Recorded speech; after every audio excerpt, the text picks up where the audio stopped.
Alrighty, we are getting into the holiday spirit and we are making Christmas cookies.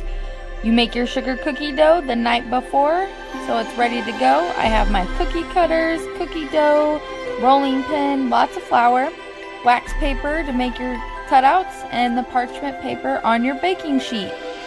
Just rolling my dough out and cutting all my cookies. Make sure to use non-stick spray on your cookie cutters so it helps with the stickiness from the dough, and lots of flour. If you have any issues with your cookie dough getting stuck in your cutters, you can use a butter knife to help as well. I use lots of flour and I only use a little bit of dough at a time. It's just easier for me that way. It's not as big mess and I can just cut out my cookies pretty much one at a time.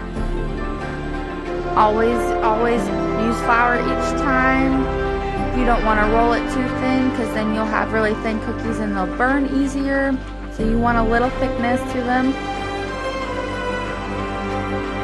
And then I just make sure I have my cutouts of my dough and just use all my dough. I try to fill up the baking pan full, but not to where they're on top of each other or touching, so that when they bake they don't run together or they don't burn.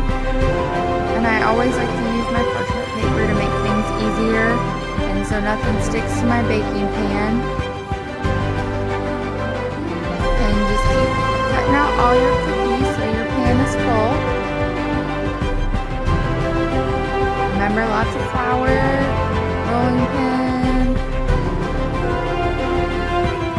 Just don't want that dough to be sticky. It makes things a lot more difficult to cut out your cookies.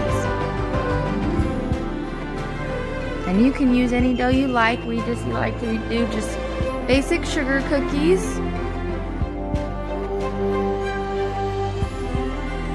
This has been our family tradition for years, so we like to keep it going.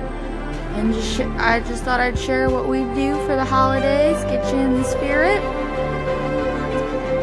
And once it's full, now my cookies are ready and we bake.